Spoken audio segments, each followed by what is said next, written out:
ایک ہوتا ہے مسلمان ہو جانا اور مسلمان کہلانا. ہم کہلانے کے طور پہ مسلمان ہیں. کون ہے مسلمان؟ آپ کا مذہب کیا ہے؟ اسلام. نبی کون ہے؟ محمد صلی اللہ علیہ وسلم. سب قرآن. کتاب کون ہے؟ قرآن. سب ہم مانتے ہیں.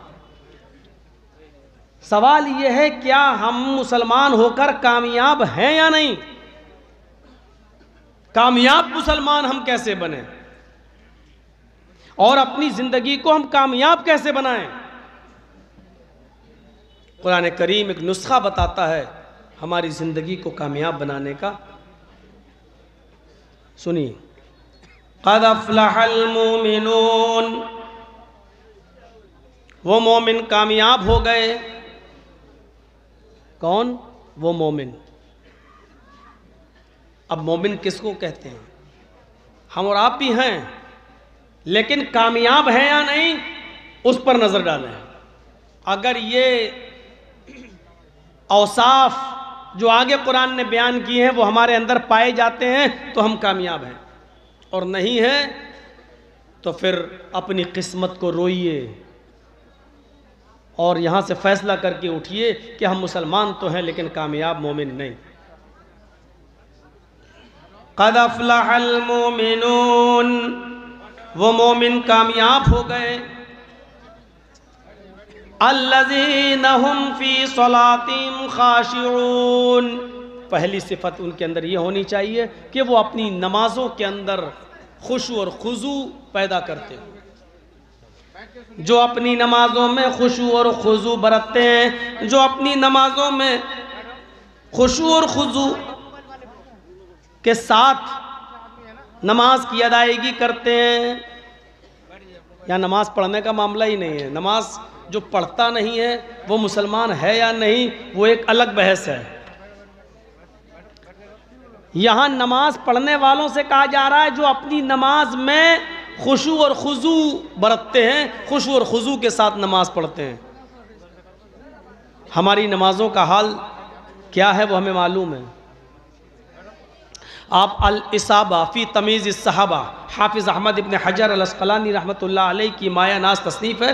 اس کتاب کو پڑھیں گے تو آپ کو بہت سے ایسے واقعات ملیں گے کہ صحابہ کرام اور ان کے بعد تابعین اور تبع تابعین کی زندگیوں میں ایسا خشوع اور خضوع تھا ان کی نمازوں میں کہ ایک تابعی کا واقعہ نقل کرتے ہیں حافظ احمد ابن حجر العسقلانی رحمۃ اللہ علیہ کہ طبیبوں نے، ڈاکٹروں نے یہ گھوشت کر دیا، یہ کلیئر کر دیا کہ آپ کا پیر خراب ہو چکا ہے اور آپ کا پیر کاٹا جائے گا. تو انہوں نے کہا کہ اچھا، لیکن اس زمانے میں سن کر کے آج کل آپریشن ہوتا ہے نا، اس زمانے میں سن کرنے والی کوئی چیز نہیں تھی کہ اس کو سنگھا دیا جائے اور سن کر دیا جائے اور پیر کاٹ دیا جائے. محذر اشیاء نہیں تھی. سن کیسے کیا جائے؟ ایسے ہی آپ کا پیر کاٹا جائے گا، سمجھ لو کہ درد بہت ہوگا.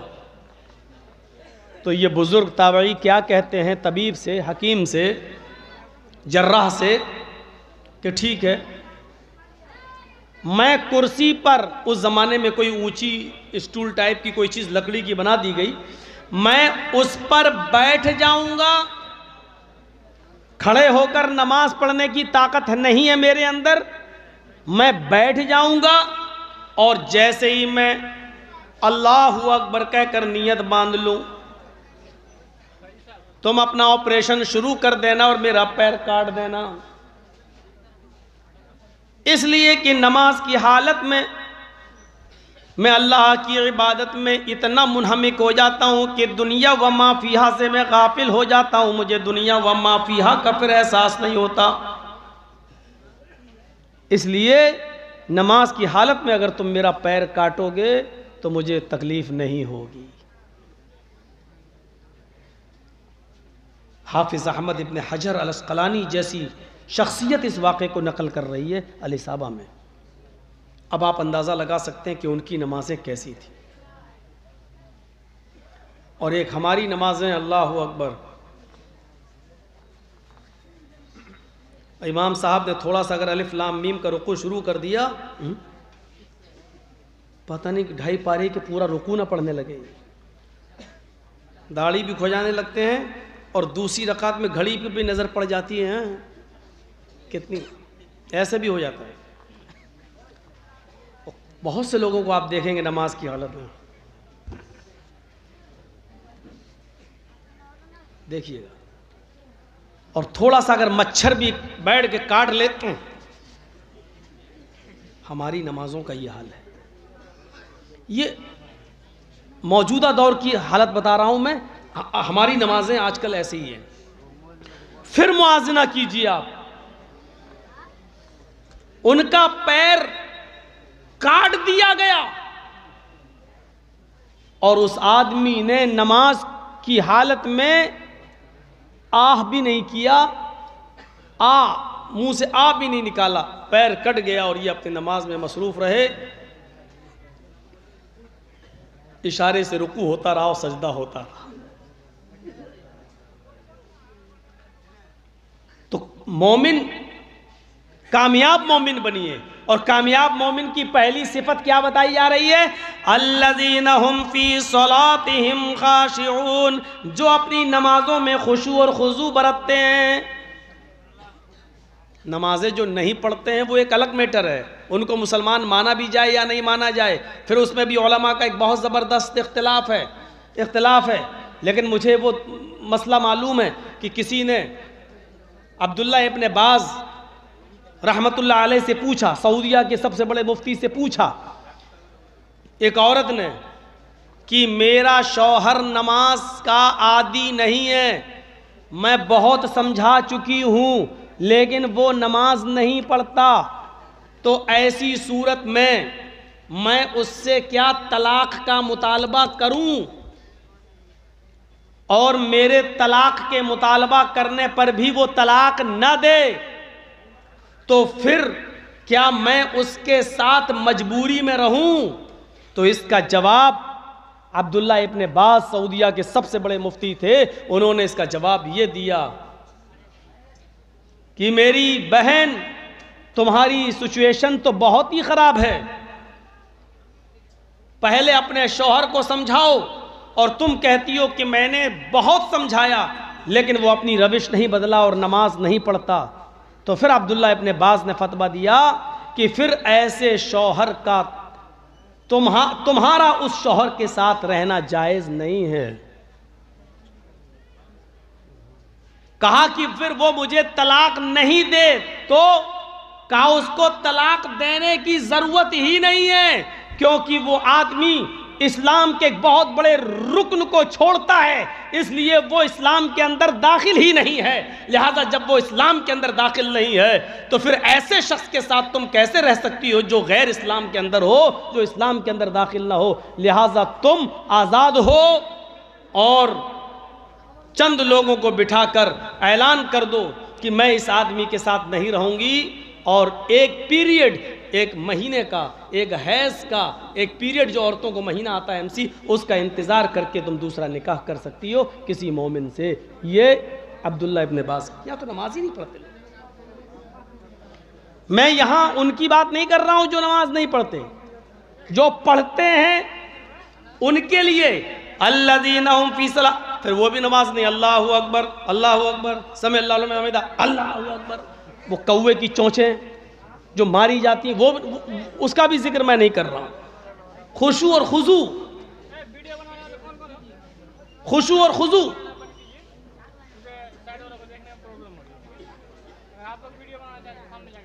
تفسیر ابن کثیر کے اندر حافظ ابن کثیر نے